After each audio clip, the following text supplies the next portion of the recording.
ప్రార్థన చేసుకుని ఈ రాత్రి కాలపు కుటుంబ ప్రార్థన మనం ప్రారంభించుకుందాం.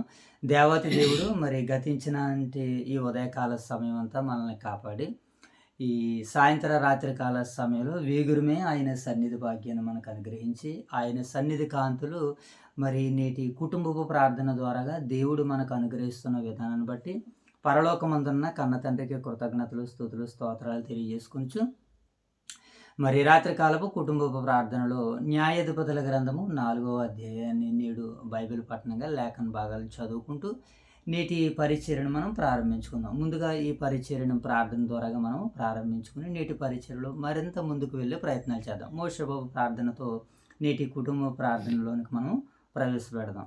మోషబాబు ప్రార్థన. మహాగణుడు మహోన్నతుడు మా ప్రియ పరగపు తండ్రి, మీ ఘనమైన ఉన్నతమైన శ్రేష్టమైన నామానికి వేరే సూర్య సోదరు తండ్రి తండ్రి.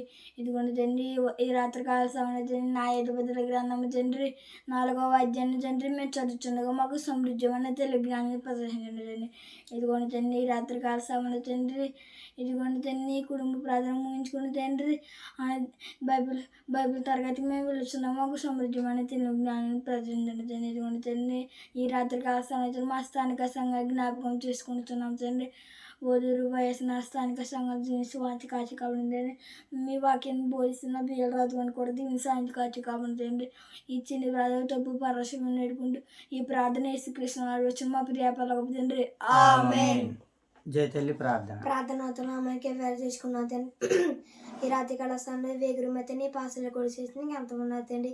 ఈ రాత్రి కాల సమయంలో తండ్రి నా ఎదుపది గ్రంథం తండ్రి 4వ అధ్యాయం చదువుతుండగా తండ్రి ఈ అడ్డంకులు ఏ సమస్యలు రాకుండా తండ్రి మీరు ఎక్కడి కాల్చడానికి ఎంత ఉన్నదండి. ఈ రాత్రి కాల సమయంలో తండ్రి నా ఎదుపది గ్రంథం తండ్రి 4వ అధ్యాయం చదువుతుండగా తండ్రి వినగలే చూడు గ్రహించి మంచి మనసు మొరవచ్చు మాకు జయ దయచేయండి తండ్రి. ఈ లైసెన్స్ బిడ్డరాం చేశారు కాయను వారికి అంత దయచేయండి తండ్రి. ఈ రాత్రి కాల సమయంలో తండ్రి మేము ఈ పరిచయం ముగించుకుంటే తండ్రి శుక్రవారం బైబిల్ తరగతి వెళ్ళుచుండగా తండ్రి ఆ ప్రయాణంలో తండ్రి మీరు కింద కాచుకోండి తండ్రి. మీరు ప్రేమించిన స్థానిక సంఘం దీవించండి తండ్రి. ఓదురు వైఎస్ఆర్కి సంఘం దీవించండి తండ్రి. సంఘం దీవించండి తండ్రి. పోస్తున్న పిల్లలు కుటుంబాన్ని కూడా ఆశ్రయించండి తండ్రి. 2 సంఘాల సేవకులను దీవించండి తండ్రి. నూతనంగా తరఫా మీ సేవలను తీర్చండి తండ్రి.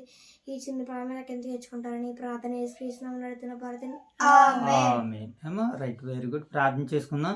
మహాగణుడైన మా తండ్రి, మహోన్నతుడైన దేవ, పరిశుద్ధుడైన తండ్రి, మీ ప్రేమ కలిగిన నామానికి కృతజ్ఞతలు తండ్రి. దేవా, ఈ ఎంతవరకు నాయన మీ యొక్క తోడును మీ యొక్క సహాయాన్ని మాకు అనుగ్రహించి మీ సన్నిధి భాగ్యాన్ని మీ సన్నిధి కాంతులను కుటుంబ ప్రార్థన ద్వారాగా అనుగ్రహించినందుకు వందనాలు ప్రభా. ఈ సమయంలో ప్రార్థించిన ఇరువురు బిడ్డలను జ్ఞాపకం చేసుకుంటున్నాం తండ్రి. అలాగే ప్రభా, మీరు మమ్మల్ని ప్రేమించి ఇచ్చినటువంటి స్థానిక సంఘాలు ఓదూరుని బట్టి వైఎస్ఆర్ నగర సంఘాన్ని బట్టి నాయన మీకు కృతజ్ఞతలు తండ్రి. సంఘాల్లో ఉన్నటువంటి బిడ్డలందరినీ దీవించండి, ఆశీర్వదించండి. 2 సంఘాల్లో ఉన్నటువంటి నాయన కుటుంబాలను, పెద్దలను, నాయన పరిచారకులను, యవనస్తులను అందరినీ దీవించి ఆశీర్వదించమని, అలాగే నాయన తండ్రి నూతనంగా బైబిల్ ట్రైనింగ్ అవుతున్నటువంటి యువ సేవకులను, అలాగే ట్రైనింగ్ ఇస్తూ సంఘాలను ముందుకు నడిపిస్తున్నటువంటి మా ప్రియులు దైవ సేవకులు రాజుగారిని వారి యొక్క కుటుంబాన్ని దీవించి ఆశీర్వదించమని వేడుకుంటూ తండ్రి, మరి రాత్రి కాల సమయంలో జరగబోతున్నటువంటి నాయన యొక్క పరిచర్య తండ్రి మీకు మహిమకరంగా, మా అందరికీ దీవెనకరంగా, ఆశీర్వాదకరంగా మీరు జరిగించమని, నడిపించమని మా రక్షకుడును మీ ప్రియకుమారుడును మా ప్రభువైన యేసుక్రీస్తు వారి నామంలో ఈ ప్రార్థన మీకు సమర్పిస్తున్నాము తండ్రి. ఆమేన్. రైట్, మంచిదినైనా. మరి రాత్రికాల సమయంలో న్యాయాధిపతుల గ్రంథము 4వ అధ్యాయాన్ని నేడు మరి బైబిల్ పఠనంగా లేఖన భాగాలని చదువుచుండగా దేవుడు తన సహాయాన్ని, తన యొక్క జ్ఞానాన్ని మనకు అనుగ్రహించును గాక. ఆమేన్. రైట్, మంచిదండి. మరి మొన్నటి కాలంలో ఈ న్యాయాధిపతుల గ్రంథం నుంచి కొన్ని మాటలు మనం నేర్చుకున్నాం కదా. 1వ అధ్యాయము, అలాగే 2వ అధ్యాయము, 3వ అధ్యాయాన్ని ముగించుకుని ఈరోజు 4వ అధ్యాయంలోనికి దేవుడు మరి మనల్ని ముందుకు నడిపిస్తున్నారు. ఓకే, అయితే నిన్నటి కాల సమయంలో విన్నటువంటి వర్తమానం మీలో ఎవరికైనా జ్ఞాపకం ఉందా? నిన్నటి కాల సమయంలో మరి ఇశ్రాయేల్ ప్రజలందరూ కూడా మరి పాపంకి విగ్రహారాధనలోనికి వెళ్ళిపోయినప్పుడు దేవుడు వారిని ఎవరికి అప్పగించేశాడు అనుకున్నాం? 8 సంవత్సరాలు 8 సంవత్సరాలు ఆరమ్నా హారాయిము రాజు అయినటువంటి కూషు నిస్రాయిం అనేటువంటి రాజుకి ఒక 8 సంవత్సరాల వారిని బానిసలుగా అప్పగించారు. ఆ 8 సంవత్సరాలు పూర్తయిన 8 సంవత్సరాల్లో వారు దేవునికి మొరపెట్టుకున్నప్పుడు దేవుడు వారిని విడిపించు. విడిపించాడు. ఎవరి ద్వారాగా? ఒత్నీయేలు అనేటువంటి న్యాయాధిపతి ద్వారాగా. తర్వాత ఆ మరలా దేవుణ్ణి మరలా విడిచిపెట్టి ఒత్నీయేలు చనిపోయినటువంటి తర్వాత మరలా వీళ్ళ కార్యాలయానికి వెళ్ళిపోయారు. వెళ్ళిపోయారు. మరలా ప్రజలతో నిబంధన చేసుకున్నారు. విగ్రహారాధనలకి ఆరాధించారు. మరలా దేవునికి శత్రువులు అయిపోయారు. మరలా అప్పుడు దేవుడి వారిని ఏం చేశాడు? ఎగ్లోను రాజు, మోయాబు రాజు అయినటువంటి ఎగ్లోను రాజుకి మరలా వారి చేతికి అప్పగించేశాడు. ఎన్ని సంవత్సరాలు? సుమారు 18. Very good. ఒక 18 సంవత్సరాల పాటు వారు మరి బానిసలుగా ఉన్నట్టుగా మనకు కనబడుతుంది. ఈ 18 సంవత్సరాల్లో మరలా వారు దేవునికి మొర్ర పెట్టుకుంటే దేవుడు మరలా ఎవరిని నిరూపించాడు? మరలా యెహూదు ద్వారాగా ఇశ్రాయేలు ప్రజల్ని రక్షించుకున్నాడు. మరలా ఇప్పుడు యెహూదు గారు మరణించినటువంటి తర్వాత మరలా ఎవరిని? షమ్గర్ గారి ద్వారాగా మరలా ఫిలిష్తీయుల చేతిలో నుంచి మరలా ఇశ్రాయేలుని రక్షించుకున్నట్లుగా మనకు కనబడుతూ ఉంటుంది. ఇప్పుడు మరలా ఏం జరుగుతుంది? ఇప్పుడు 4వ అధ్యాయంలోనికి ఎంటర్ అవబోతున్నాం మనం. ఓకే మోషే బాబు. కనుక ఇప్పుడు ఈ 4వ అధ్యాయాన్ని కూడా మనం జాగ్రత్తగా నేర్చుకుని తెలుసుకునేటువంటి ప్రయత్నాలు చేద్దాం. ఈ 4వ అధ్యాయాన్ని మనం చూసినప్పుడు ఈ 4వ అధ్యాయ నేపథ్యం ఏంటి? యెహోషువ గారు మరణించినటువంటి తర్వాత వీళ్ళకి ఎవరు లేరు, నాయకుడు లేడు గనక వీళ్ళు ఏం చేశారనంటే మరలా పాపం చేసి విగ్రహారాధన చేసి దేవునికి దూరం అయిపోయారు, పాపంలో పడిపోయారు. ఇలా పాపంలో పడిపోయినటువంటి వీరిని దేవుడికి మొర్ర పెట్టుకుంటే దేవుడు వారి మరణాలకించి న్యాయాధిపతుల్ని పుట్టించి మరలా దేవుడు వారిని ఏం చేశారు? విడిపించాడు. అలా విడిపించినటువంటి తర్వాత మరలా ఏం జరుగుతుందంటే మరలా విడిపించినటువంటి తర్వాత మరలా పాపం చేసి మరలా దేవునికి దూరం అయిపోతున్నారు. ఇలాంటి సందర్భంలో మరి ఈ 4వ అధ్యాయం ద్వారాగా దేవుడు ఏం సెలవిస్తున్నాడని మనం ఆలోచన చేసినప్పుడు ఇశ్రాయేలు ఏం చేశారనంటే ఈ 4వ అధ్యాయంలో యెహోషువ గారు మరణించినటువంటి తర్వాత ఇశ్రాయేలు దేవుని విడిచిపెట్టి విగ్రహారాధన చేసి పాపంలో పడిపోతున్నారు. ఓకేనా మోషే బాబు? ఇది ఈ అధ్యాయానికి సంబంధించినటువంటి మాట. వారిని దేవుడు ఏం చేశాడు? శత్రువుల చేతికి అప్పగించేశాడు. వారు శత్రువుల చేతికి అప్పగించగానే వారు ఎన్ని సంవత్సరాలు అంటే ఇప్పుడు ఈ 4వ అధ్యాయంలో సుమారుగా ఒక 20 సంవత్సరాల పాటు ఏమండి యాబీన్ అనేటువంటి ఒక రాజు చేతికి అప్పగించేస్తాడనమాట. ఆ యాబీన్ రాజు చేతికి అప్పగించేస్తే వాళ్ళు ఏం చేస్తారంటే ఇశ్రాయేలుని కఠినంగా ఇప్పుడు 4వ అధ్యాయం ఒకసారి మనం మొదటి వచనం చదువుకుంటూ నేటి 4వ అధ్యాయ సందేశంలోనికి మనం వెళ్ళిపోదాం. 4వ అధ్యాయం మొదటి వచనం చూడు. యెహూదు మరణమైన తర్వాత ఇశ్రాయేలు అందరూ యెహోవా దృష్టికి దోషులయ్యేది కనుక యెహోవా ఆశీరులో కనాను రాజు అయినటువంటి యాబీని చేతికి వారిని ఏం చేశాడనంటే అప్పగించేశాడు. ఇలా అప్పగించిన తర్వాత ఎన్ని సంవత్సరాలు బానిసలుగా ఉన్నారు మన వాళ్ళంటే 20 సంవత్సరాలు ఈ యాబీని చేతి కింద బానిసలుగా ఉన్నారు. ఓకే, ఈ యాబీని చేతికి అప్పగించింది ఎవరు? ఇశ్రాయేలు ప్రజల్ని, దేవుడే కదా. దేవుడు అప్పగించినప్పుడు వీళ్ళని ఎలాగ వేళలే? బానిసలు అంటే బానిసలుగా చూడాలి. కానీ వీళ్ళని ఏం చేశాడంటే ఆ రాజు కఠినంగా బాధ పెట్టాడు. ఓకే, కొంతమంది చేతికి దేవుడు దాసుల్ని ఇస్తున్నాడనంటే యజమానులు కూడా ఏమని ఆలోచించాలో తెలుసా? ఇంతమందిని నాకు పనివారిని ఇచ్చినటువంటి ఆయన నా పైన ఒక ఆయన ఉంటారు. ఆయన పరమాత్ముడా లేకపోతే ఆయన దేవుడా లేకపోతే ఆయన ఒక శక్తి అని ఒక మనిషి ఆలోచనలోనికి వెళ్తే నిజమైన దేవుడు ఎవరో ఆ వ్యక్తికి అనుగ్రహింపబడతాడు మోషే బాబు. అలా అనుగ్రహింపబడినటువంటి తర్వాత ఈ వ్యక్తి ఏమనుకుంటాడంటే ఇదిగో ఇంతమంది నాకు బానిసలుగా పనివారిగా వారి మీద నేను యజమానుడిగా ఉన్నాను, యజమానుడిగా నా బాధ్యతలను నెరవేర్చాలి, దాసులుగా పనివారుగా ఉన్నటువంటి వారికి ఏదైతే ఉన్నదో దానిని నేను ఒక యజమానుడిగా నా ప్రేమను వారికి చూపించాలి. పని చేయించుకున్నంత వరకే కాదు, పనికి తగినటువంటి ప్రతిఫలాన్ని ఇవ్వాలనేటువంటి ఒక సెన్స్ రాజుకు ఉండాలి. కానీ ఇక్కడ ఈ హాసోరు రాజు, యాబీను రాజు, కానాను రాజుకి ఏమి లేదనంటే ఆ మనసు లేదు. దేవుడు అప్పగించాడు, నేను యజమానుడని అనుకున్నాడు. కానీ ఏం చేశాడనంటే ఇతను ఒక మాట రాయబడింది, ఆ మాటను మనం చదువుదాం. కింద మాటలో అతడు 20 సంవత్సరములు ఇశ్రాయేలును కఠినమైన బాధ పెట్టగా ఇశ్రాయేలులు యెహోవాకు మొర్రపెట్టారు. ఇప్పుడు వీళ్ళని సేవ మామూలుగా చేయించుకుంటే సరిపోను మోషే బాబు. ఏం చేశాడు? ఈయన కఠినంగా చేయించుకున్నాడు. అవును, నేటికి చాలామంది యజమానుల దగ్గర కఠిన సేవ చేసేటువంటి బానిసలు ఉన్నారు. కనుక ఇప్పుడు మనం ఏం చేయాలో తెలుసా? ఇలా కఠినంగా సేవ చేయించుకుంటున్నటువంటి పనివారు దాసులు ఏం చేయాలంటే దేవునికి మొర్రపెట్టాలి. దేవుడు వారి యజమానుల యొక్క హృదయాలని తెరుస్తాడు. యజమానుల యొక్క హృదయాల్ని తెరవాలంటే దాసులు పనివారు దేవునికి మొర్ర పెట్టాలి. అలా మొర్ర పెట్టారు వీళ్ళు మొర్ర పెట్టగానే దేవుడు ఏం చేశాడు తెలుసా? ఆలకించాడు. ఆలకించేశాడు. చూడాలన్నమాట. అతడు ఇశ్రాయేలుని కఠినమైన బాధ పెట్టగా వారు యెహోవాకు మొర్ర పెట్టిరి. యెహోవాకు మొర్ర పెట్టగానే దేవుడు ఏం చేయాలనుకున్నాడంటే వాళ్ళని అందరినీ విడిపించాలనుకుంటున్నాడు. మోషే బాబు జైతెల్లి ఇలా చూడాలి. వాళ్ళందరినీ దేవుడు ఏం చేయాలనుకుంటున్నాడు? రక్షించాడు. విడిపించాలనుకున్నాడు. ఎందుకనంటే బానిసలుగా ఓకే, కఠినమైనటువంటి సేవని, కఠినమైనటువంటి పనిని ఏ దాసులు ఎవరైతే కఠినమైనటువంటి బాధను అనుభవిస్తున్నారో వారు మొర్ర దేవుని సన్నిధికి వెళ్తుంది. దేవుడు వారి మొరను వింటాడు. దేవుడు వారికి విడుదలని, స్వతంత్రాన్ని అనుగ్రహిస్తాడు. ఓకేనా మోషే బాబు? ఈ ఈ ట్యాగు, ఈ లైన్ మనకు అర్థమవుతే మనము కూడా అనేక మంది ఎవరో ఒకరి దగ్గర బానిసలుగా పనిచేసి మన జీవనాలు జీవించవలసినటువంటి వారమే. ఏమండి? కనుక ఈ సమయంలో కఠినమైన సేవను అనుభవిస్తున్నటువంటి వారు, పనిని అనుభవిస్తున్న వారు ఎవరైనా సరే దేవునికి మొర్ర పెడితే దేవుడు విడిపిస్తాడని చెప్పడానికి ఇదిగో ఇశ్రాయేలీయులు ఇక్కడ మనకి సూచనలుగా ఉన్నారు. నేడు ఎవరైతే క్రైస్తవులుగా ఉండి ఇతర యజమానుల దగ్గర బానిస పని, దాసుల పని చేస్తూ కఠినమైనటువంటి మామూలు పని అనుకో, ఓకే, మేబీ పర్వాలేదు.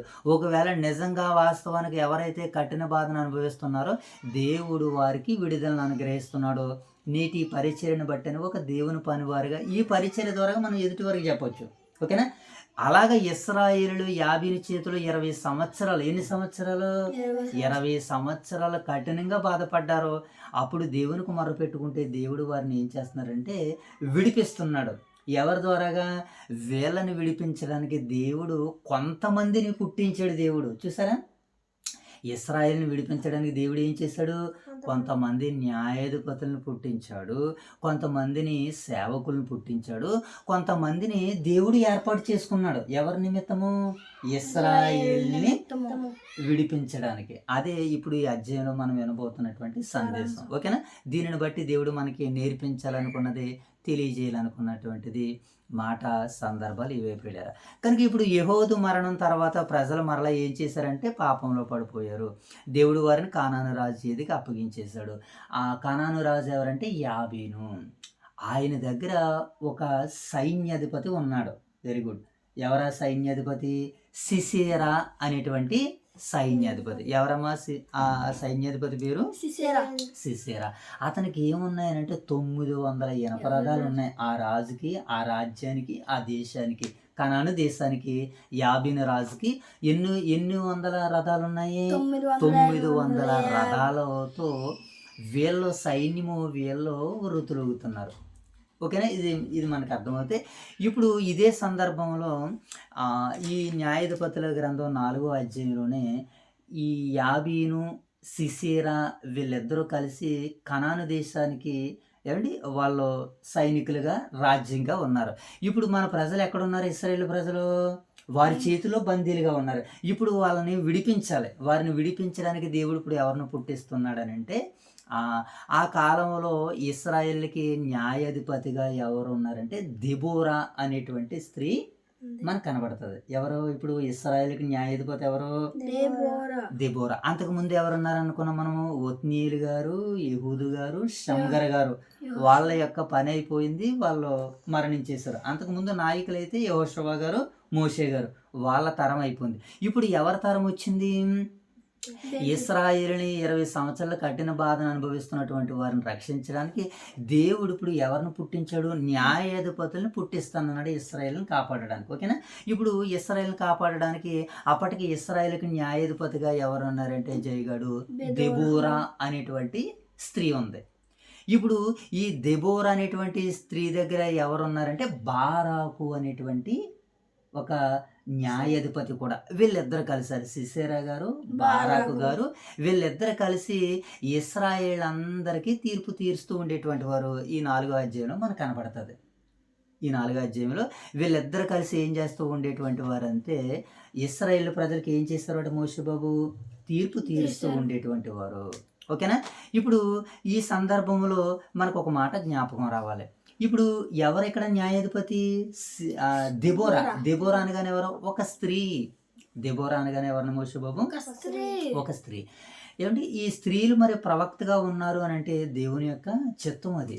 మనకి ధర్మశాస్త్ర గ్రంథంలో ఆ తర్వాత ప్రవక్తల గ్రంథాల్లో ఏమని ఒక మాట రాయబడిందో తెలుసా?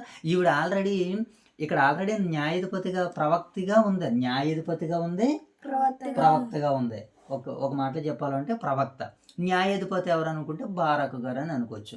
ఇప్పుడు ఆ కాలంలో దేవుడు ఏమనంటే ప్రవక్తల గ్రంథంలో ఒక మాట ఉంటుంది. ఆ కాలంలో మీ యవనులు ఏం చేస్తారంటే ప్రవచించెదరు. యవనులు ఏం చేస్తారట?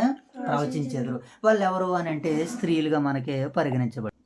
ప్రవక్తల గ్రంథాలు ఏమేమి రాయబడిందంటే ఆ కాలమున యవనులు ఏం చేస్తారంటే యవన స్త్రీలు ప్రవచించెదరని మనకి యోవేలు గ్రంథము 2వ అధ్యాయము 28వ వచనంలో మనకి 2వ అధ్యాయం 28వ వచనంలో మీ కుమార్తెలు ఏం చేస్తారట? ప్రవచించెదరు. ఇప్పుడు దెబోరా కూడా ఏం చేస్తుంది? ఇప్పుడు ప్రవచిస్తుంది. ఇశ్రాయేలుకి ప్రవక్తగా ఉందామె. ఇప్పుడు ఆమె దగ్గర ఎవరు ఉన్నారని అంటే ఇదిగో బారాకు అనేటువంటి ఒక ఆయన న్యాయాధిపతిగా ఉన్నాడనమాట. అంటే ఇప్పుడు ఇశ్రాయేల్ అందరినీ రక్షించడానికి దేవుడు ఏం సిద్ధం చేస్తున్నాడు అని అంటే ఇదిగో ఇంతమందిని సిద్ధం చేస్తున్నాడు. ప్రవక్తని సిద్ధం చేశాడు. మరొకరు ఎవరిని సిద్ధం చేశాడు? న్యాయాధిపతి బారాకు గారిని కూడా సిద్ధం చేశాడు. ఇప్పుడు స్త్రీలని దేవుడు ఏం చేస్తున్నాడు? తన పరిచర్యలో వాడుకుంటున్నాడు. ఓకేనా?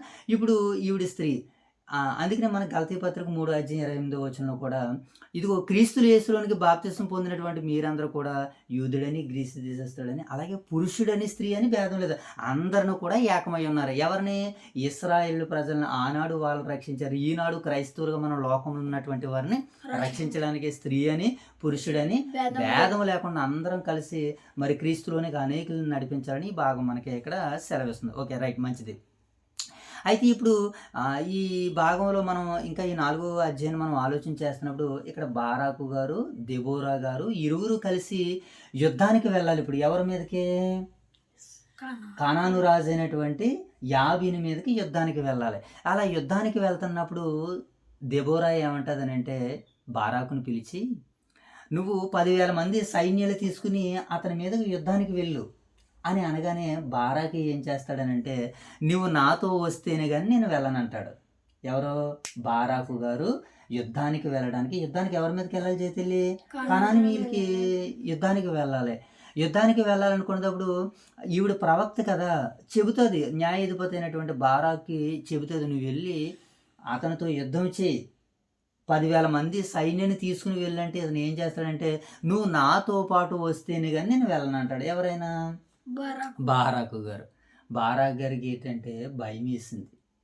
ఒక మాటలో చెప్పాలనంటే భయము కాదు, దాన్ని అభయంగా తీసుకొచ్చనమాట. ఆవిడ ప్రవక్తని ఏమంటదనంటే నేను నీతో పాటు వస్తే నీకు ఘనత కలగదంటది. అవును కదా? ఏంటట? ఘనత కలదు. ఎందుకనంటే సైన్యంలో ఒక స్త్రీ వలన ఇశ్రాయేలుని రక్షించాడు అని అంటే ఆ పేరు నాకు వస్తుంది తప్ప నీకు రాదనగానే ఆయన ఏమన్నాడంటే నాకు పేరు రాకపోయినా పర్వాలేదు, నువ్వు మాత్రం ఉండాలి అని అభయాన్ని కోరుకున్నాడు. ఇలాంటి వ్యక్తులు మనకి తరచుగా కనబడుతూ ఉంటుంటారు. వాస్తవానికి నన్ను గణపరిచిన వారిని నేను గణపరుస్తానని దైవలేఖనం మనందరితో మాట్లాడుతుంది వాస్తవానికి. కానీ ఇక్కడ బారాకు ఏం కోరుకుంటున్నాడంటే ఘనతని కోరుకోవడం లేదు. కానీ వాస్తవానికి ఆయనకు భయం ఉందనంటే భయం కాదు, అక్కడ అభయాన్ని కోరుకుంటున్నాడు, తోడును కోరుకుంటున్నాడు. ఎలాంటి తత్వము, ఎలాంటి మనసు అరుదుగా కనపడుతూ ఉంటుంటుంది. ఒక్కొక్కరు అనుకుంటారు ఈ ఘనత నాకే రావాలనుకో. ఓకే, రైట్, మంచిది. దేవుడు నీకు ఘనతను అనుగ్రహిస్తే ఎవరు దాన్ని అడ్డుకోలేరు. ఇంకొక మాట ఏం కనపడుతుందంటే బారాకు తనకు తానుగా ఘనత పొందాలనుకోలేదు. ఆ ఘనత ప్రవక్తతో పాటు అందరికీ ఉండాలన్నటువంటి ఆలోచన. ఇది రేరుగా కనబడుతుంది. కనుక ఇది ఎవరంటే సైలెంట్ పర్సన్లో మాత్రమే కనబడుతూ ఉంటుంటుంది. ఇతనికి భయం అయితే కాదు. ఇతను ఎవరని రాయబడింది తెలుసా? విశ్వాస వీరులలో ఒకరిగా వ్రాయబడింది. ఈ పాఠం నేర్చుకొనంత వరకు కూడా నేనేమనుకున్నానంటే బారాకు అని అనుకున్నాను అంతే. కానీ బారాకు గురించి ఒక మాట మనం చూద్దాం. హెబ్రీలకు రాసినటువంటి పత్రిక 11వ అధ్యాయము హెబ్రీలకు రాసినటువంటి పత్రిక 11వ అధ్యాయము 32వ వచనం చదువుదాం. తీసావు తల్లి? 11వ అధ్యాయము 32వ వచనం చదువుదాం. విశ్వాసమును బట్టి రాహాబు అంతేనా 11:32 అదే 11:32. వెరీ గుడ్ సారీ నాన్న వెరీ గుడ్ గిద్యోను బారాకు చూడండి ఇంకా నువ్వు ఏమి చెప్పేది నువ్వు గిద్యోను బారాకు సంసోను యెఫ్తా వీళ్ళందరూ కూడా ఎవరు న్యాయాధిపతుల గ్రంథంలో తారస అవుతున్నటువంటి వ్యక్తులు. ఫస్ట్ ప్లేస్లో ఎవరున్నారు గిద్యోను, తర్వాత బారాకు. ఎవరా బారాకు? ఇప్పుడు ఈ రోజు మనం నేర్చుకొని పోతున్నటువంటి ఏమండి న్యాయాధిపతిగా ఉన్నటువంటి బారాకు ఎవరో విశ్వాస వీరుడు. 10,000 మంది సైన్యాలతో వెళ్ళగానే అక్కడ ఏం జరిగిందనంటే దేవుడు వారిని కలతపరిచాడు. ఎవరిని? వాళ్ళని ఎవరిని ఎవరా రాజు? యాబీన్ రాజుని ఏం చేశారంటే వారి సైన్యాన్ని కలతపరచగానే వాళ్ళందరూ ఏం చేశారంటే ఎవరికి వారు పారిపోయారు. 900 ఇనప రథాలు ఉన్నటువంటి సిసెరా ఏం చేస్తున్నాడంటే కాలినడకన నడుచుకుంటూ వెళ్ళిపోతూ ఒక స్త్రీ ఇంటికి దగ్గరికి చేరుకున్నాడు. అక్కడ ఒక స్త్రీ ప్రత్యక్షమవుతుంది. ఆవిడ ఎవరనంటే యాయేలు. ఎవరా స్త్రీ అమ్మా? యాయేలు. అంటే ఇశ్రాయేలుని ఏమంటే కనాను రాజు యాబీని చేతుల నుంచి దేవుడు కాపాడడానికి ఎంత ప్రొటెక్షన్ నడిపిస్తున్నాడో చూడండి. దేవుడు బ్యాక్గ్రౌండ్ ఎవరిని? బారాకు ఒకరు, ఇంకెవరు? దెబోరు ఒకరు, ఇంకెవరు? ఇప్పుడు యాయేలు ఒకరు. అంటే ఇలా ఇంతమందిని ఏర్పాటు చేసుకుని దేవుడు ఏం చేస్తున్నాడు? ఇప్పుడు ఏర్పాటు చేసుకున్నాడు. యాయేలు అనేటువంటి ఒక స్త్రీ దగ్గరికి వెళ్ళిపోతాడు అనమాట. ఎవరైనా 900 ఇనపరథాలు ఉన్నటువంటి వ్యక్తి ఏం చేస్తాడు? అల్లిపోయి పారిపోతాడు అనమాట. దేవుని విజయం యుద్ధము ఎవరిదని అంటే యెహోవాదే యుద్ధం ఎవరిది కాదు. ఇప్పుడు వీళ్ళది ఎవరిది కాదు, యుద్ధము యెహోవాదే అని ఇక్కడ బారాకు విజయం వస్తుంది. ఎలా వచ్చింది ఇప్పుడు బారాకు విజయం? వీళ్ళ వలన, దేవుని వలన, దేవుని శక్తి వలన వీళ్ళకి విజయం వస్తుంది. ఎవరికి? ఇశ్రాయేలు అందరికీ. ఇప్పుడు యుద్ధానికి వెళ్ళారు. ఎవరి మీదకి? కానాను యాబీన్ రాజు మీదకి యుద్ధానికి 10,000 మంది సైన్యాన్ని తీసుకుని వెళ్ళగానే అక్కడ వాళ్ళందరూ కలతపరచడము. ఇతను 900 రథాలు ఉన్నటువంటి వ్యక్తి ఏం చేశాడు? వాటిని వదిలేసి కాలినడకన యాయేలు అనేటువంటి ఒక స్త్రీ గుడారం దగ్గరికి వెళ్ళగానే ఆవిడ ఆయనకి గొంగలి ఇచ్చింది. గొంగలి అంటే కప్పుకోవడానికి, దాచుకోవడానికి. ఆయన ఈలోగా ఏమన్నాడంటే నాకు దాహం వేస్తుంది, నాకు ఒక దాహార్తిని తీయడానికి దాహం వేస్తుందని అనగానే ఆవిడ ఒక పాలబుడ్డుని తీసుకుని వచ్చి ఆవిడకి ఇవ్వగానే ఆ పాలబుడ్డుతో ఆయన సేద తీర్చుకుని ఇక్కడికి ఎవరైనా వస్తే ఇక్కడికి ఎవరో రాలేదని నువ్వు చెప్పు అని అనగానే సరే అని అతడు పాలబుడ్డు తాగి నిద్రడవుతుండగా అతని కణతల్లోనికి ఏమండి మేకు తీసుకుని దిగుకొడేస్తుంది ఆ స్త్రీ. దిగుకొట్టగానే ఆ సిసర్ ఏమైపోతాడు? చనిపోతాడు. అంటే చూడండి, ఒక స్త్రీ చేతికి దేవుడు ఎవరిని అప్పగించాడు? ఒక 900 ఇనపరథాలు ఉన్నటువంటి వ్యక్తిని ఎవరికి అప్పగించాడు? ఒక యాయేలు, ఒక స్త్రీ, ఒక సాధారణమైనటువంటి స్త్రీ. ఒక మాటలో చెప్పుకోవాలంటే స్త్రీ అంటేనే మిక్కిలి బలహీనమైనటువంటి ఘట్టము. స్త్రీ అనగానే ఎవరు మోషేబాబు? మిక్కిలి బలహీనమైనటువంటి ఘట్టము. ఆ బలహీనమైనటువంటి ఘట్టాన్ని దేవుడు ఎలా ఎంచుకున్నాడు? బలమైన ఘట్టంగా ఎంచుకున్నాడు. బలమైన ఘట్టంగా. అందుకనే మనకి 1 కొరింథీ పత్రిక 1వ అధ్యాయము 27వ వచనం చూస్తే మనకి అక్కడ ఒక మంచి మాట మనకి అక్కడ తారసపడుతూ ఉంటుంటుంది. 1 కొరింథీలకు రాసినటువంటి పత్రిక 1వ అధ్యాయము 27వ వచనాన్ని చదువుదాం. చదువు మోసబాబు. ఏలయనగా ఏ శరీరయు దేవుని ఎదుట అతిశయింపకుండానట్లు జ్ఞానులను సిగ్గుపరచుటకే లోకముల నుండి వెర్రువారిని దేవుడు ఏర్పరచుకున్నాడు. బలవంతులైన వారిని సిగ్గుపరచుడుకు. బలవంతుడా కాదు, 900 ఇనపరథాలు ఉన్నాయంటే సిసెరా చాలా బలవంతుడు. దేని బట్టి? రథాలను బట్టి బలవంతుడా? అంతే మరి. ఆనాటి కాలానికి రథాలను బట్టి, ఈరోజు ధనాన్ని బట్టి ఎలాగైతే బలవంతుడు, వాడి దగ్గర కేజీ కండ ఉండదు కానీ ధనం ఉంటే చాలు చాలా బలవంతుడు అని అంటారు. అలాగే ఆ రోజు 900 ఇనపరథాలు ఉన్నాయి. అతడు బలవంతుడే. ఇప్పుడు బలవంతులైన వారిని సిగ్గుపరచడానికి దేవుడు ఏం చేస్తున్నాడట? లోకములో ఉండు దేవుడు వెర్రివారిని దేవుడు ఏర్పరచుకొని ఉన్నాడు.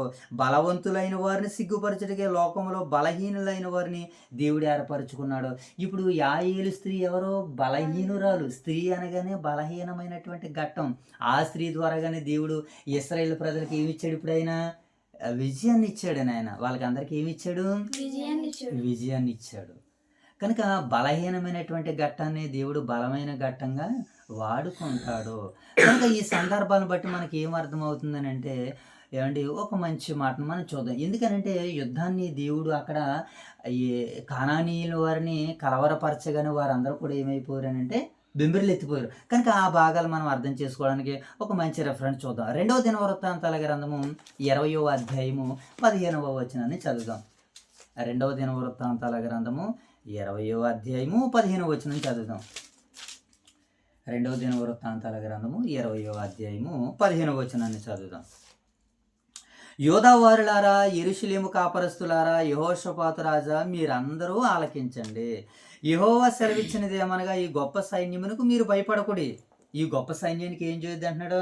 భయపడకండి. ఆ రోజు వీళ్ళకి గొప్ప సైన్యం ఎదురైంది. ఇప్పుడు ఇశ్రాయేలుకి కూడా ఏమి ఎదురైంది? గొప్ప సైన్యము. కనాను దేశం, కనాను రాజు, 50 సైన్యము, 900 ఇనపరథాలు ఎదురవని. ఇప్పుడు ఏమంటున్నాడు దేవుడు? ఏం చేయండి? వారికి మీరు భయపడకుడి, జడియకుడి. ఈ యుద్ధము మీరు కాదు, దేవుడే జరిగించును. యుద్ధానికి ఎవరట? దేవుడే. యుద్ధానికి నాయకుడు ఎవరనంటే, యుద్ధం చేసేటువంటి వారు ఎవరనంటే దేవుడు. కనుక మీరు భయపడకండి. అలాగే ఈ జీవిత కాలంలో మనం కూడా శత్రువుకి ఎప్పుడు భయపడకూడదు, అవతల వారికి ఎప్పుడు భయపడకూడదు. యుద్ధము మన పక్షంగా ఏది వచ్చినా సరే దేవుడే జరిగిస్తాడనేటువంటి ధైర్యంతో, చిరునవ్వుతో నువ్వు ఈ లోకంలో బ్రతకాలి. చింతతో బ్రతకకూడదు, చిరునవ్వుతో మనము బ్రతకాలి. క్రైస్తవుడు ఎప్పుడు చిరునవ్వు ముఖము మీద మెదులుతూనే ఉండాలి. అలా బ్రతకాలంటే దైవ గ్రంథాన్ని ఎవరైతే దివారాత్రములు భక్తి కలిగి ఉంటారో వారు దేవుని సన్నిధిలో ఎలా ఉంటారు మోషేబాబు? ధైర్యవంతులుగా ఉంటారు, ధైర్యవంతులుగా ఉంటారు. అలాగా ఇక్కడ ఇశ్రాయేల్ సైన్యానికి దేవుడు ఏమి ఇచ్చేసాడంటే విజయాన్ని ఇచ్చేసాడు. 900 ఇనపరథాలు ఉన్నటువంటి ఆయన ఏం చేస్తున్నాడు? కాలి నడకన పరిగెడుతున్నాడు. 900 ఇనపరథాల పేరుకి తప్ప వాడుకోలేదు ఆయన. అందుకనే మనకి కీర్తనల గ్రంథము 20వ అధ్యాయం 7వ వచనంలో కొందరు రథములను బట్టి గుర్రములను బట్టి అతిశయపడతారట. ఏం చేస్తారట మోసేబాబు? గుర్రాలను బట్టి రథాలను బట్టి అతిశయపడ్డాడు. ఎవరైతను? సిసేరేనా? సిసేరా అతిశయపడ్డాడు. 50 దగ్గర ఉన్నటువంటి సైన్యాధిపతి సిసేరా ఏమంటే ఏం చేశాడు? రథాలను బట్టి గుర్రాలను బట్టి అతిశయపడి కాలినడకన వెళ్ళాడు. ఒక స్త్రీ చేతిలో ఏం చేశాడు? ఆయన మరణించాడు.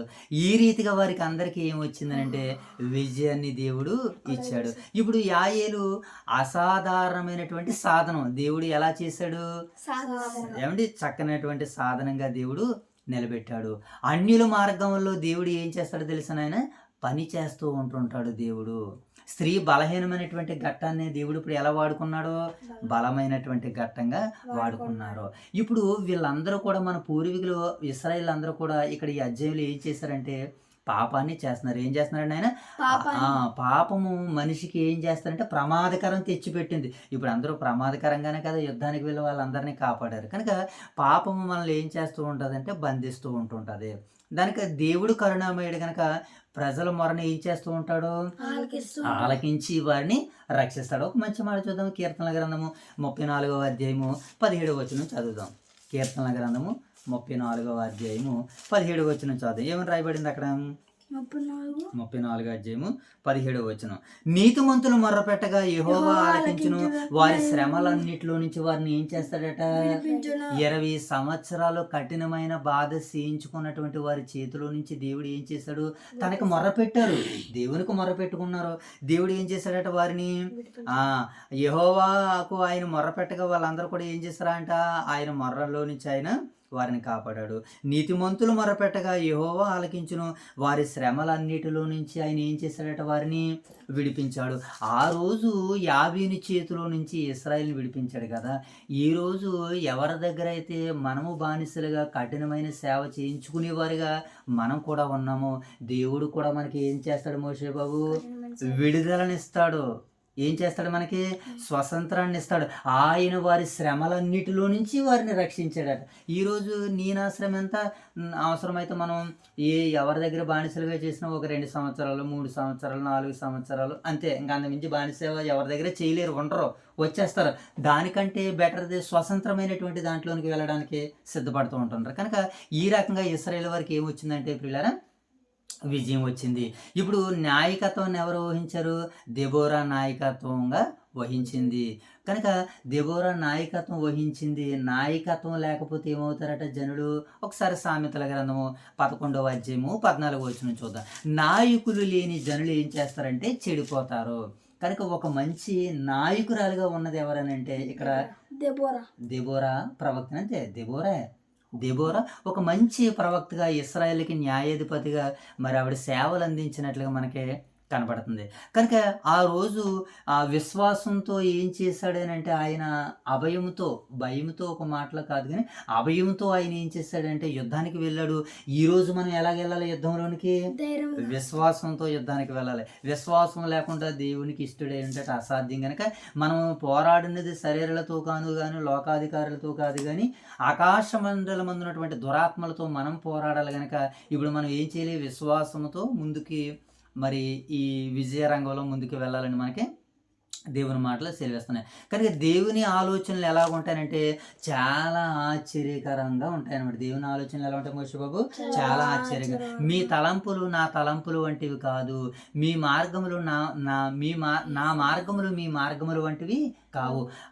భూమి కంటే ఆకాశం ఎంత పైగా ఉన్నదో మీ తలంపుల కంటే నా తలంపులు, మీ మార్గముల కంటే నా మార్గాలు అంత హెచ్చుగా ఉన్నాయి అంటున్నాడు దేవాతి దేవుడు.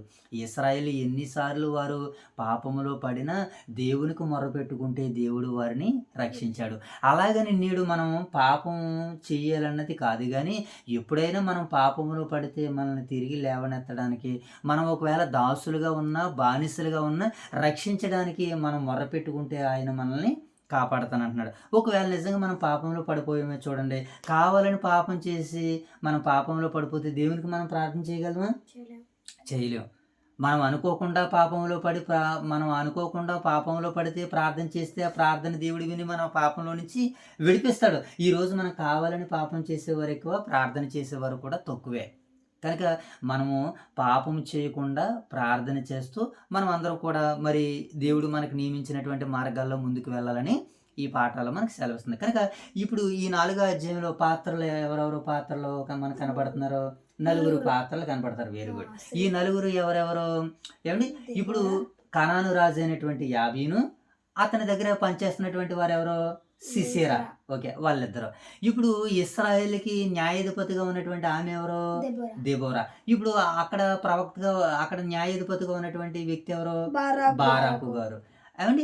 ఇప్పుడు బారాకు గారు, వెరీ గుడ్, బారాకు గారు, దెబోరా గారు. ఇప్పుడు సిసేరాని చంపినటువంటి వ్యక్తి ఎవరో? స్త్రీ ఎవరో? యాయేలు గారు. అంటే ఇక్కడ ఈ 4వ అధ్యాయంలో 5 పాత్రధారులు మనకి కనబడుతున్నారు. ఇలాగ దేవుడు వారికి ఏం చేశాడంటే యాబీని చేతిలో నుంచి ఇశ్రాయేలుని కాపాడి మరి రక్షించడానికి న్యాయాధిపతుల్ని పుట్టించాడు. ఒక సిస్టాన్ని నడిపించాడు దేవుడు. ఓకేనా? ఇదంతా కేవలం ఎవరి కొరకు? ఇదంతా కూడా ఇశ్రాయేలు కొరకు. ఇప్పుడు దేవుడి వాక్యం మనందరితో ఏమని చెప్తుందంటే, ఆ రోజు ఇశ్రాయేలుని కాపాడడానికి ఎంతమందిని పుట్టించాడు కదా. ఈరోజు మోషే బాబు ఒక్క వ్యక్తి మారు మనసు పొంది రక్షణ పొందితే పరలోకంలో దేవుడు ఏం చేస్తాడట? ఆనందిస్తాడట.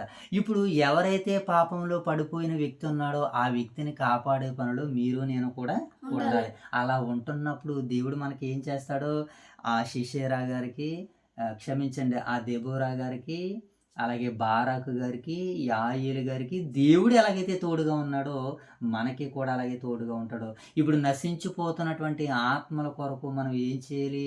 క్రీస్తు పక్షాన శ్రమ పడుతూ, క్రీస్తు పక్షాన పోరాడుతూ ఏమంటే సంఘం ద్వారాగా మనము సేవ చేయాలని దేవుడు ఆశిస్తున్నాడు. కనుక మనం అట్టి రీతిగా ఏం చేయాలి? ఇప్పుడు సిద్ధపడాలి. అంటే ఒక పాపి కొరకు ఎంతమందిని సిద్ధం చేస్తున్నాడు తెలుసు? ఈరోజు ఒక సంఘాన్ని దేవుడు సిద్ధం చేస్తున్నాడు. ఎవరిని రక్షించడానికి? ఒక పాపిని రక్షించడానికి ఒక సంఘాన్ని దేవుడు సిస్టమేటిక్గా దాన్ని నడిపిస్తున్నాడు. ఈరోజు మన ఓదూరు క్రీస్తు సంఘాన్ని అలాగే సిస్టమేటిక్గా నడిపిస్తున్నారు. రాత్రి చెప్పారు కదా దైవ సేవకులు, సంవత్సరంలో ఎంతమందికి ఇస్తున్నారట ఆయన బాప్తిస్మం? 50 మందికి. అంతకుముందు ఎంతమందికి ఇచ్చారట ఆయన సంవత్సరంలో? 300 మందికి దాకా. 30 మంది దాకా కదా, 300 మంది మొత్తం టోటల్గానే అనుకుంటే సుమారుగా ఒక 50 మందికి, ఒక 30 మందికి సంవత్సరంలో ఒక 100 మంది దాకా ఇస్తున్నామని స్టేట్మెంట్ చేశారు. అంటే ఒక వ్యక్తిని రక్షించడానికి దేవుడు ఎంత సిస్టమ్ నడుపుతున్నాడు? ఇప్పుడు సంఘాన్ని అంతటని నడిపిస్తున్నాడు. సంఘంలో ఎవరున్నారు ఇప్పుడు? దైవ సేవకులు, పెద్దలు, పురుషులు, ఏమంటే సంఘంలో యవనస్తులు, వీళ్ళందరి సిస్టమ్ ద్వారాగా దేవుడు ఇప్పుడు ఒక్క పాపని రక్షించడానికి ఆ రోజు ఇశ్రాయేలు ప్రజలందరినీ పిలిస్తే ఎవరి చేతిలో నుంచి? కనానీ రాజ్యంలో నుంచి బయటికి విడిపించడానికి ఇప్పుడు 3 పాత్రదారులు మనకి కనబడుతున్నారు. ఇశ్రాయేలు కనబడుతున్నారు. వాళ్ళు వారి దేశంలో ఉన్నటువంటి 2 వ్యక్తులు. ఓకేనా? ఇప్పుడు ఈ అధ్యాయంలో ఏమి రాయబడిందో ఒకసారి టూకీగా చదివేసుకుంటాం, మనం ముందుకు వెళ్ళిపోదాం. ఓన్లీ చదువుకోవడం, ఇంకా రెఫరెన్స్లు లేవు, ఇంకేమైనా. ఓకేనా మోషే బాబు? 4వ అధ్యాయము 1వ వచనం చదువుకుంది. ఏముంది అక్కడ?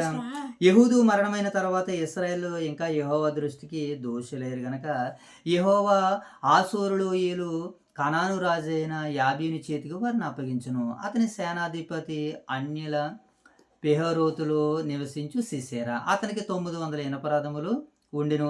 అతడు ఇశ్రాయేలీలను 20 సంవత్సరములను కఠినమైన బాధ పెట్టగా ఇశ్రాయేలు యెహోవాకు మొర్రపెట్టిరి. కఠినమైన బాధ పెట్టారంటే ఒక యజమానుడు ఎంతవరకు పని చేయించుకోవాలో అంతవరకు పని చేయించుకోవాలి. మించి పని చేయించుకున్నాడానికి ఆయనకి యజమానుడు ఉన్నాడు కదా. మనకి మనం నేర్చుకున్నాం, ఆల్రెడీ దీంట్లో నేర్చుకున్నాం, ఎపిసి పత్రికలు నేర్చుకున్న యజమానులారా మీరు కూడా, మీకు యజమానుడు ఉన్నాడు కనుక మీ దాసులతో ఏమంటే తక్కువ పని చేయించుకుని వారి పట్ల మీ ప్రేమను చూపించండి అని మనం మాట్లాడుకున్నాం. ఓకేనా? ఇప్పుడు 4వ వచనం చదువు. ఆ కాలమున లప్పీదోతనకు భార్య అయిన దెబోరా. ఇప్పుడు దెబోరా కూడా ఎవరున్నారు మోషే బాబు? భర్త ఉన్నాడు. ఓకేనా? ఆయన పేరు ఎవరు? లప్పీదోతు. ఈయన కూడా మరి ఈ యుద్ధంలో ఈయన కూడా ఒక పాత్రధారి. ఎందుకనంటే భార్య ప్రవక్తినిగా ఉందనంటే మరి ఇంటి దగ్గర తన భర్త ఉన్నాడు కదా, ఆలనా పాలన చూసుకోవడానికి. అంటే నేటి పరిచర్యలో ఇశ్రాయేల్ విజయంలో ఇప్పుడు ఎవరు కూడా ఉన్నారు? లప్పీదోతు గారు కూడా ఉన్నారు. ఓకేనా? ఇప్పుడు ఎంతమంది వచ్చారు? ఇప్పుడు ఎంతమంది వచ్చారంటే 4 వచ్చారు. లప్పీదోతు, అతని భార్య దెబోరా, బారాకు, అలాగే యాయేలు, 4 కనబడుతున్నారు మనకి. ఓకేనా? ఇప్పుడు మనం ఇంకా ముందుకు వెళ్దాం. అను ప్రవక్తని ఇశ్రాయేలుకి న్యాయాధిపతిగా ఉండెను. ఆమె ఎఫ్రాయిముల మన్యమందులే రామాకును బేతేలుకు మధ్య ఉన్న దెబోరా సరళ వృక్షము క్రింద తీర్పు తీర్చుడికై ఉండెను. ఇక్కడ ఈవిడ ఎక్కడ తీర్పు తీర్చేది? సరళ వృక్షము క్రింద. అంటే ఈ పాయింట్ని మనం జ్ఞాపకాలు పెట్టుకుందాం. ఓకేనా? తీర్పు చేయుటకై ఇశ్రాయేలు ఆమె యొద్దకు వచ్చుచుండిరి. ఆమె నఫ్తాలి కాదేశు నుండి అభినోయాము కుమారుడైన బాలాకును పిలువనంపి. ఎవరిని పిలిచింది ఇప్పుడు ఈమెన? బారాకును. బారాకు ఎవరి కుమారుడట? అభినోయాము కుమారుడైన బాలాకును పిలువనంపించి. అంటే ఇప్పుడు బాలాకుకి ఏమొచ్చింది? పిలుపు వచ్చింది. ఇప్పుడు బాలాకి ఏమొచ్చింది? పిలుపు వచ్చింది. ఏం చేయడానికి? యుద్ధం చేయడానికి పిలుపు వచ్చింది. యుద్ధం చేయడానికి ఏమొచ్చింది మోషే బాబు? పిలుపు వచ్చింది. ఈ రోజు కూడా మనకి సంఘంలో పిలుపు వస్తుంది. ఎందుకో తెలుసా?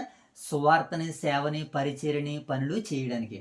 ఎందుకంటే సంఘంగా మనం కూడుకుంటున్నప్పుడు సౌండ్ సిస్టమ్ ఆపరేట్ చేయాలి, అవును కదా, ల్యాప్టాప్ ఆపరేట్ చేయాలి, ఏమండి అక్కడ కెమెరాలు ఆపరేట్ చేయాలి, ఇంకా కిందకు వచ్చేస్తే మనం కుర్చీలు వేయాలి, బరకాలు వేయాలి, టెంటలు వేయాలి, లైట్లు కట్టాలి, ఏమండి సౌండ్ సిస్టమ్ అంతటినే నడిపించాలి.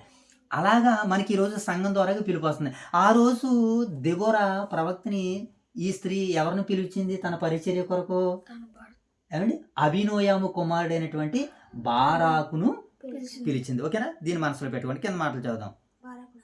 బారాకును పిలిపించి అతనితో ఇట్లనను, నువ్వు నఫ్తాలీలోను జెబులూనును 10,000 మందులను తాబోరు కొండకు రప్పించుము. నేను నీ దగ్గరకు యాబీను సేనాధిపతి అయిన సిసెరాను అతని రథములను అతని సైన్యమును కీషోను ఏటి యొద్ద కూర్చి నీ చేతికి వారిని అప్పగించదని ఇశ్రాయేలు దేవుడైన యెహోవా సెలవిచ్చి ఉండలేదా అని దెబోరా చెప్పగా బారాకు, నీవు నాతో కూడా వచ్చిన ఎడ నేను వెళ్ళేదని కానీ నీతో కూడా రాని ఎడల నీవు నాతో రాని ఎడల నేను వెళ్ళనని ఆమెతో చెప్పాను. నువ్వు నాతో పాటు ఉండాలంటున్నాడు. ఆమె చాలామంది అలాగంటారు, ఒక్కొక్కరు సింగిల్గా వెళ్ళడానికి ఇష్టపడదు. కానీ యేసుక్రీస్తుల వారు కూడా సమాజంలోనూ పంపుతూ వారిని ఎలా పంపారు? ఇద్దరిద్దరుగానే పంపాడు. ఇక్కడ ఈయన కూడా ఎవరిని కోరుకుంటున్నాడు? ఇప్పుడు నువ్వు నాతో పాటు రావాలి అని ఈయన ఏం చేస్తున్నాడంటే అభయాన్ని కోరుకుంటున్నాడు, భయపడలేదు. ఈయన ఏం కోరుకుంటున్నాడు? అభయాన్ని కోరుకుంటున్నాడు. నీవు నాతో కూడా రాని ఎడల నేను వెళ్ళలేదని ఆమెతో చెప్పిన. అప్పుడు ఆమె నీతో నేను అగత్యముగా వచ్చేది, అయితే నీవు చేయు ప్రయాణం వలన నీకు ఘనత కలగదని చెప్పి ఒక యెహోవా ఒక స్త్రీ చేతికి సిసెరాను అప్పగించడని చెప్పి తాను లేచి బారాకుతో కూడా కాదేశునకు వెళ్ళును. బారాకు జెబులీనును నఫ్తాలీను కాదేశునకు పంపినప్పుడు 10,000 మంది అతని వెంట వెళ్ళిరి. చూడాలి మోషేబాబు అక్కడ. దెబోరాయు ఆయనతో కూడా అంతకు లోయగా కనానీయుడైన హాబీరు, ఏమండి మోషే మామి అయిన హోబాబు సంతతి వారైన కనీయుల్లో నుండి వేరుపడి కాదేశు నొద్దనున్న జయన్నీము లోయలోనికి మస్తాకి వృక్షమునద్ద తన గుడారం వేసుకుని ఉండెను. అభినోయాము కుమారుడైన బారాకు తాబోరు కొండ మీదకు పోయిను. సిసెరా తెలపబడినప్పుడు ఎవరట బారాకు వచ్చారన్నటువంటి విషయం ఇప్పుడు ఎవరికి తెలిసింది? సిసెరాకు తెలిసినప్పుడు సిసెరా తన రథములనన్నిటినీ, తన 900 ఇనుప రథములను అన్యుల హేరోతు పేతు నుండి కీషోను వాగు వరకు అతని పక్షముగానున్న సమస్త జనమును పిలిపింపగా, ఇప్పుడు చెప్తుంది అనమాట దెబోరా, లెమ్ము, యెహోవా సిసెరా నీ చేతికి అప్పగించిన దినము ఇదే, యెహోవా నీకు ముందుగా బయలుదేరిన కదా అని బారాకుతో చెప్పినప్పుడు బారాకు ఆ 10,000 మందులను వెంటబెట్టుకుని తాబోరు కొండ మీదకి దిగి వచ్చును. బారాకు వారిని హతము చేయనట్లును యెహోవా సిసెరాను అతని సేనలన్నిటినీ అతని సర్వసేనను కలవరపరచగా సిసెరా తన రథమును దిగి కాలినడకన పారిపోయిను. ఇక్కడ ఏం జరిగింది? దేవుడు ఏం చేస్తున్నాడు? ఆశ్చర్యకరమైనటువంటి తన కార్యాన్ని చేస్తున్నాడు. ఎవరి కొరకు? తన ప్రజల కొరకు ఒక కలవరాన్ని పుట్టించాడు. 900 రథాలు కలిగినటువంటి ఆయన భయముతో కాలినడకన వెళ్ళిపోతున్నాడు. చూడండి దేవుడు ఎంత ఆశ్చర్యకరుడు. ఏమండి, దేవునికి పక్షపాతం లేదు. దేవునికి ఏమి లేదు నాయన? పక్షపాతం లేదు. తనకు నిజముగా మొర్రపెట్టు వారందరికీ, ఏమంటే తన ఎడల భయభక్తులు కలవారిని అందరినీ దేవుడు ఎక్కడి నుంచైనా రక్షించుకుంటానంటున్నాడు. దేవునికి ఏమి లేదట? పక్షపాతము లేదు. అందరినీ కావాలనుకుంటున్నాడు ఆయన. అలాగే ఇప్పుడు ఇశ్రాయేలుని కాపాడడానికి ఇతను ఏం చేశాడంటే 900 ఇనపరాధాలను వదిలి సిసెరా కాలినడకన పారిపోయిను. బారాకు ఆయుధములను సేనను అన్యుల పిహరోతును తరమగా, ఏమండి సిసెరా యొక్క సర్వసేనయు కత్తివాత కూలిను. ఒక్కడైనా ఏం చేయలేదని మోషేబాబు మిగిలి ఉండలేదట.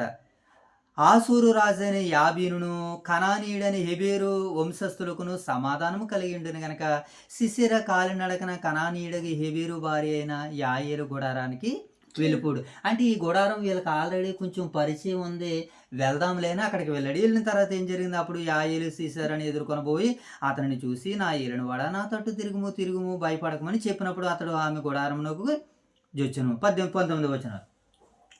ఆమె గొంగిలితో అతన్ని కప్పగా అతడు, ఏమంటే దప్పుకొని ఉన్నాను, దయచేసి దాహమునకు కొంచెం నీళ్ళిమ్మని ఆమెను అడుగును. ఆమె ఒక పాలబుడ్డి విప్పి అతనికి దాహం ఇచ్చును. అతని కప్పుచుండగా అతడు గుడారపు ద్వారమున నిలిచి ఉండుము.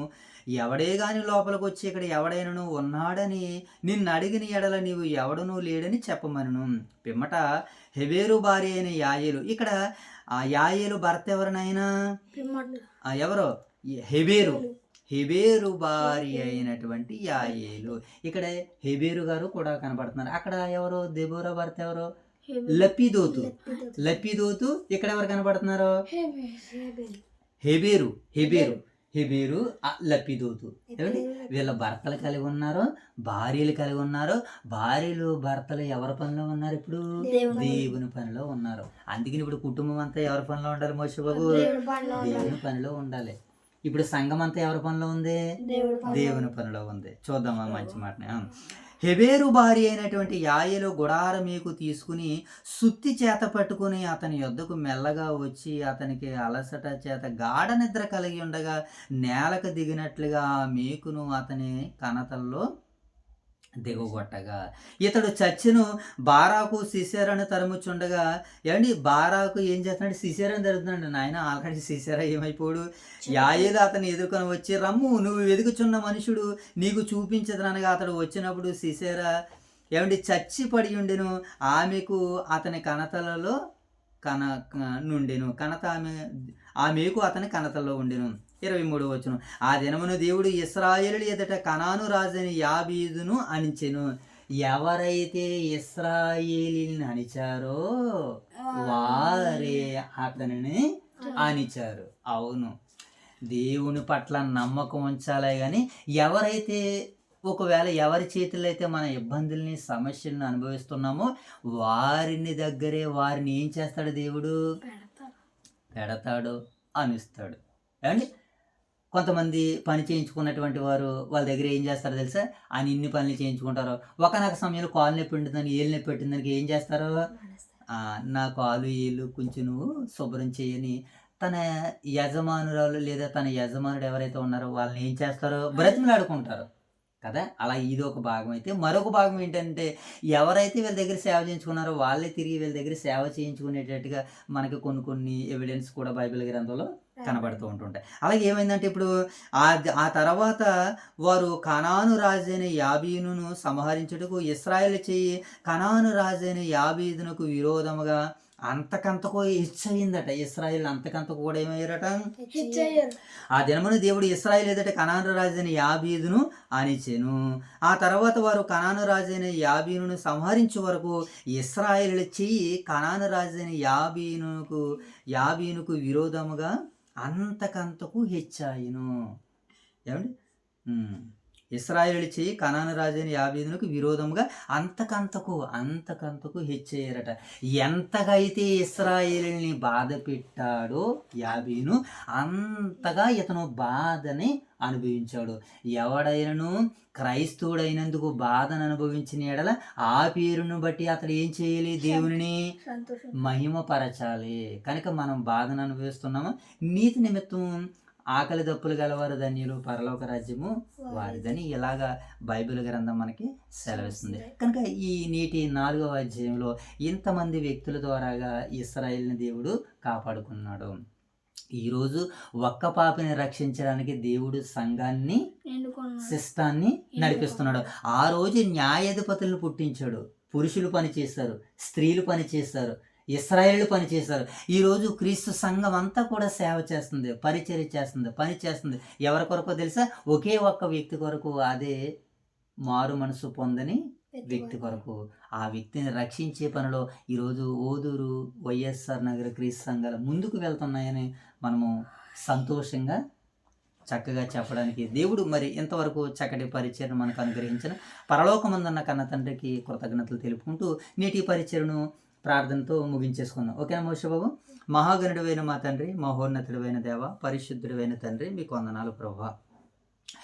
ఈ రాత్రికాల సమయంలో నాయన తండ్రి ఆ కుటుంబపు ప్రార్థనలో నాయన న్యాయాధిపతుల గ్రంథం ద్వారా మీరు మాతో మాట్లాడి మమ్మల్ని బలపరిచారు తండ్రి.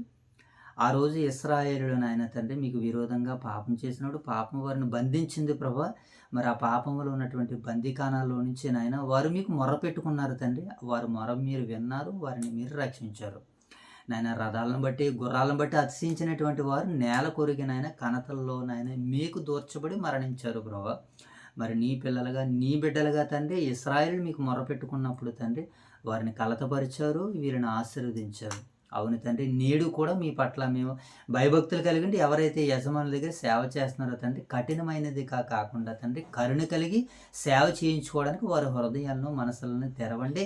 అలాగే తెరిచేటట్టుగా నాయన ఎవరైతే బాధను అనుభవిస్తున్నారో, ఎవరైతే దాసులుగా ఉండి శ్రమను అనుభవిస్తున్నారో తండ్రి మీకు మొర్ర పెట్టుకుని తండ్రి మీ ద్వారాగా వారు విడుదల పొంది లేఖనాలు నెరవేర్చుకునే భాగ్యాన్ని దయచేయమని వేడుకుంటూ ఇంతవరకు మీ తోడును మీ యొక్క సహాయాన్ని అనుగ్రహించి నేటి పరిచర్యలు మమ్మల్ని ముందుకు నడిపించినందుకే కృతజ్ఞతాస్తుతి స్తోత్రాలు చెల్లించుకుంటూ ఇంత చక్కటి పరిచర్యకు మమ్మల్ని వారసులను చేసి నాయన మమ్మల్ని ముందుకు నడిపిస్తున్నటువంటి మా ఓదూరు వైఎస్ఆర్ క్రీస్తు సంఘాలను బట్టి, సంఘ బిడ్డలందరిని బట్టి, దైవ సేవకుల కుటుంబాలను బట్టి, పెద్దల కుటుంబాలను బట్టి, పరిశుద్ధ పరిచారకుల కుటుంబాలను బట్టి, నాయన పురుషుల కుటుంబాలను బట్టి, యువ సేవకుల కుటుంబాలను బట్టి నాయన మీకు కృతజ్ఞతాస్తుతి స్తోత్రాలు చెల్లించుకుంటూ నేను ఈ పరిచర్య వీక్షిస్తున్నటువంటి ప్రియులైన పరిశుద్ధులందరినీ దర్శించమని, దీవించమని, ఆశీర్వదించమని వేడుకుంటూ మా రక్షకుడైన యేసుక్రీస్తు వారి నామంలో ఈ ప్రార్థనకి సమర్పిస్తున్నాం మా కన్న తండ్రి. అందరికీ వందనాలు.